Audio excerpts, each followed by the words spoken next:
Beware of framing your qualitative research findings in a quantitative way. Hello product people and welcome back to my channel. My name is Mimi and I'm a UX and discovery coach. This is one of the most common mistakes I encounter in my work, and I want to be honest with you, I used to make it too. When you present your qualitative research findings to your stakeholders, they want to see factual data, right? And perhaps they believe that such data must be numbers or at least quantities. Or maybe you think that's what they believe or want to see. So you start writing things on the slides like many respondents said, most of the respondents said, or all respondents said, or also none of the respondents or only a few, or you are even using the numbers. 7 out of 9 respondents said this or that. But then maybe you only did your study with, let's say, 8, 9 or 10 people, right? This number is not representative, and working with quantities can be misleading. Because even if all of your participants mentioned a specific challenge, for instance, that does not mean that all of your users have this challenge. And even more so, if nobody mentioned a specific matter, that does not mean that it's not existent in the world out there. And yes, maybe you are well aware of this fact, but still want to express that everyone in your study mentioned a specific thing. I understand that.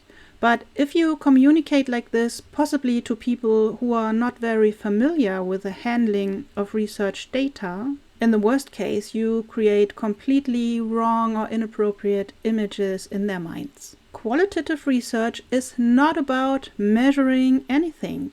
It's about generating new information or a better understanding of circumstances, contexts, and settings. But now, how do you present your qualitative research findings correctly? Just show what you found out without counting or justifying. You can, for instance, provide all your findings in one list on one slide, or you can prepare one slide for each finding. But most importantly, use actual quotes from your interview participants. And of course, now you can use several quotes that all point to the same fact. But the point is not to count those quotes. The content matters. What did people say and how did they say it? And your quotes will be even more convincing with a video snippet showing the participant expressing the issue. But of course, for recording and use, you have to get the participants' consent at the beginning of the interview. What you can do, of course, is to support your qualitative research findings with another quantitative study. Then you can say, for instance, in our interviews, we identified the following issue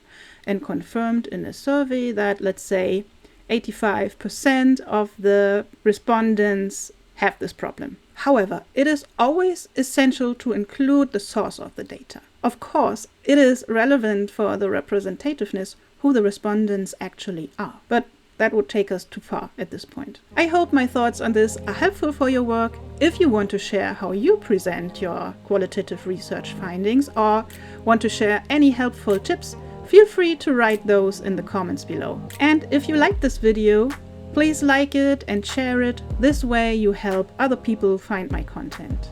And if you want to see more content like this, subscribe to my channel and activate the notifications so that you will never miss one of my future videos. Thank you for watching and see you next time. Bye!